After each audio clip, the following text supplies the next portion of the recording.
최근 팔란티어는 시장 컨센 대비 뛰어난 영업 실적과 AI에 대한 수혜로 시장 대비 높은 수익률을 보여주고 있습니다. 그리고 지금까지 공들여 왔었던 영국 NHS와의 대형 계약에도 성공했죠. 팔란티어 주가가 20불이 넘어가면서 시장에서 우려했던 내부자 매도가 다시 이슈가 됐습니다. 이번 주 주가 하락은 알렉스 카프와 주요 관계자들의 지분 매도와 관련이 있을 겁니다. 그렇다면 팔란티어 내부자 매도와 무엇이 이슈인지에 대해서 자세히 한번 알아보도록 하겠습니다. 먼저 내부자 주식 거래는 내부자가 주식을 사는 것과 내부자가 주식을 파는 것 두 가지 형태가 있을 겁니다. 먼저 내부자가 주식을 사는 이유는 단 한 가지일 겁니다. 자신이 경영하고 참여하고 있는 회사의 주가가 오를 것으로 생각하기 때문일 겁니다. 이는 분명 주가의 호재일 겁니다. 하지만 내부자는 여러 가지 이유로 주식을 팔 수 있습니다. 회사의 주가가 고점이라 생각할 수도 있지만 자신이 보유한 지분에 대한 세금 문제일 수도 있고 큰 돈이 필요할 수도 있습니다. 회사 내부자라 불리는 경영자들은 사실 자신이 보유한 재산의 대부분은 그 회사 주식입니다. 우리 같은 개미가 아니라 주요 주주인 경우에는 셀 수 없이 많은 주식을 가지고 있을 겁니다. 지분 전부가 아니라 일부러 매도해서 현재 생활을 여유롭게 지내고 싶은 건 당연한 권리일 겁니다. 특히 스타트업과 같은 상장한 지 오래되지 않은 회사의 경우 현금 보상보다 주식 보상으로 대부분의 급여를 받아온 경우가 많습니다. 이 주식이 상승했을 때 그동안 급여로 받은 주식을 매도해서 현금화하는 게 합리적인 선택일 수도 있습니다. 따라서 내부자가 주식을 매도하는 경우는 정말 다양한 이유가 있을 겁니다. 특히 팔란티어의 경우 내부자의 주식 매도가 다른 회사 대비 많을 수밖에 없는 이유가 있습니다. 이 팔란티어는 2020년 9월 30일 뉴욕 증권거래소 클래스 A 모통주를 직상장했습니다. 팔란티어가 상장할 당시 코로나 팬데믹을 거치면서 엄청난 유동성이 주식시장에 유입됐습니다. 이 많은 성장주들이 기업 공개를 했었고 역대급 IPO장이 열렸었죠. 그 당시 팔란티어는 IPO가 아닌 직상장으로 기업 공개를 했습니다. IPO는 기업 공개, 기업을 최초로 시장에 공개하는 것을 의미합니다. 회사의 주식을 시장에 사고 팔 수 있도록 여러 상장 심사 절차를 거칩니다. IPO는 필연적으로 신주 발행 절차가 있습니다. 시장 참여자들이 공모를 통해 주주로 참여해야 하기 때문이죠.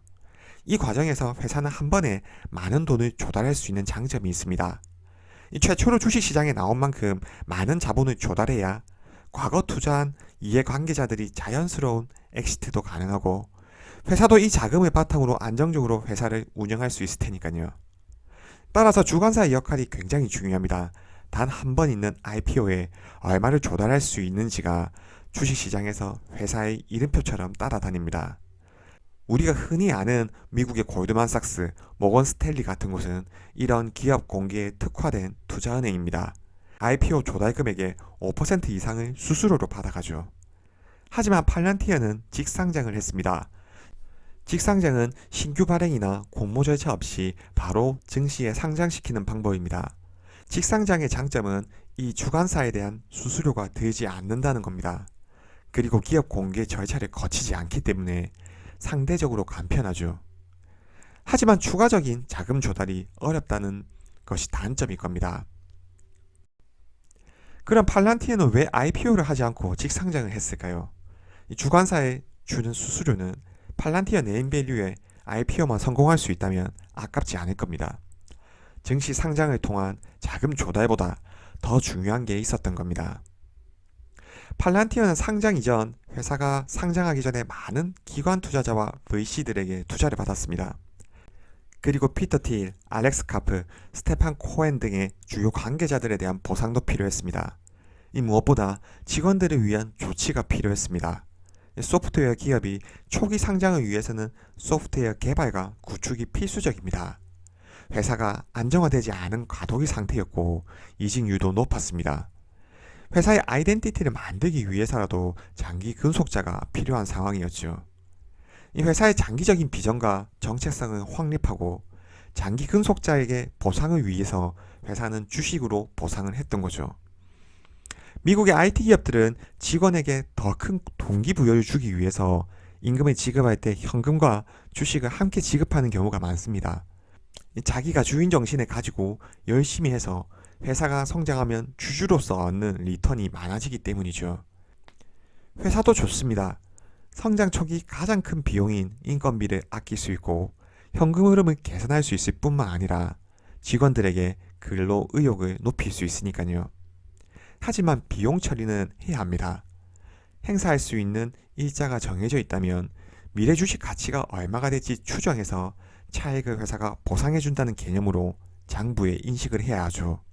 이게 주식 보상 비용입니다.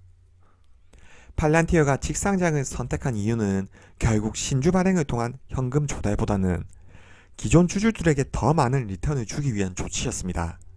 그리고 더 큰 이유가 있었죠. 이 팔란티어는 다른 회사와 달리 특이한 지배 구조를 가지고 있습니다. 클래스 A와 클래스 B가 차등 의결권을 보유하고 있는 건 다른 테크 회사들과 유사합니다. 하지만 클래스 F라는 특별한 지분 구조가 있고 이는 창업자 3명에게 49.99%의 의결권을 부여하고 있습니다. 이 말은 창업자 3명에 대한 독점적인 지배체제를 만들었다고 볼 수 있는 거죠. 이는 직상장과 직접적인 관련이 있습니다. 설립 목적에 따라 회사가 끝까지 동일한 방향으로 나아가겠다는 뜻이고 회사의 이념을 바꾸지 않고 한 방향으로 가겠다는 의미입니다. 외부 주주에 의한 의결권은 인정하지 않습니다. IPO 당시 새로운 주요 주주들에 대한 유입도 없었습니다. 설립자 3명의 창업 정신과 정체성을 가지고 회사를 경영할 것이고 상장 절차뿐만 아니라 유통 주식까지도 지배구조 안에 두겠다는 의미입니다. 결국 의결권은 보장되어 있기 때문에 회사의 성장에 따라 더 많은 주식을 유통시키려면 내부자의 주식이 유통되거나 기존 옵션으로 부여한 주식들이 보통주로 전환돼야 할 겁니다. 직상장을 통해 신주를 발행하지 않았기 때문에 회사 내부자가 주요 주주로서 많은 지분과 옵션을 부여받을 수 있었고 회사의 성장 로드맵에 따라 회사 내부자가 주식 유통수를 지배할 수 있는 구조를 만들었다고 볼 수 있습니다. 결국 팔란티어는 주가가 상승 추세에 있을 때 주식 보상 비용으로 지급했던 옵션들이 주식으로 전환되거나 내부자의 주식 매도가 지속될 가능성이 높습니다.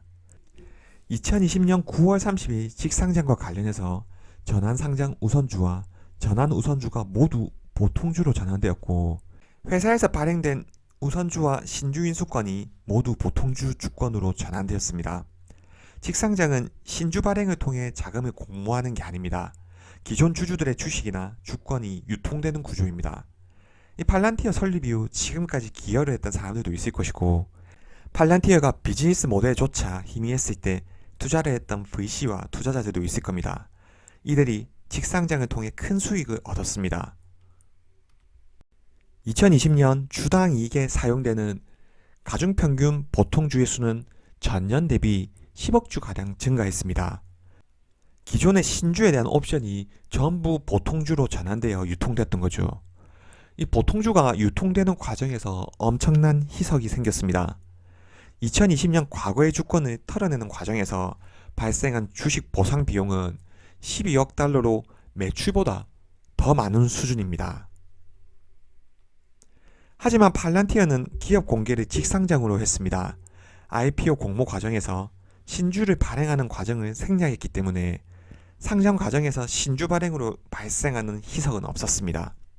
그만큼 주주들에게 주식을 통해 보상할 수 있는 상대적인 여유가 많았다는 의미로 볼 수 있습니다. 이제 주식 보상 비용은 대부분의 소프트웨어 회사 수준으로 축소됐습니다. 그리고 갈수록 주식 보상 비용은 축소되고 있죠. 회사의 이익 규모가 높아지고 현금이 넘치는데 주식 보상 비용으로 굳이 자신의 지분을 희석시키고 싶지는 않을 겁니다. 회사의 지배주주 입장에서 자신의 성과를 인정받는 방법 중 하나는 매출 성장과 함께 시가총액을 끌어올리는 방법일 겁니다. 시가총액이 높다는 것은 모두가 투자를 하고 싶어 한다는 의미일 것이고 성장 잠재력에 대해 시장이 인정한다는 의미일 겁니다. 시가총액은 주가의 가중평균 주식수를 곱한 금액입니다. 주가가 동일하다면 주식수를 늘리는 게 시가총액을 높이는 방법일 겁니다. 보유하고 있는 수많은 옵션을 행사해서 가중평균 주식수를 늘려가는 것이 주가가 상승할 수 있다면 지배주주 입장에서는 합리적인 판단일 겁니다. 주가가 단기간 올랐을 때 내부자 매도와 옵션 행사를 통해 유통 주식수를 조절해 나갈 겁니다. 다음은 매출액 대비 주식 기반 보상에 대한 그래프입니다. 2020년 9월 상장한 팔란티어는 상장 후 3년이 지났습니다. 2020년까지 주식 보상 비용에 대한 일시 회계 처리로 인해 회사는 큰 손실이 발생했으므로 21년 기준으로 매출액과 주식 보상 비용을 비교해 보겠습니다. 21년 매출액은 15억 4천만 달러, 23년 예상 매출액은 22억 1,800만 달러입니다. 3년 동안 매출액은 44% 증가했습니다. 반면 주식 보상 비용은 갈수록 감소하고 있습니다. 매출이 증가함에 따라 변동비가 증가하기 때문에 비용은 더욱 증가하기 마련이고 비용 축소를 위해 주식 보상 비용이 증가할 법한데 오히려 감소하고 있는 거죠.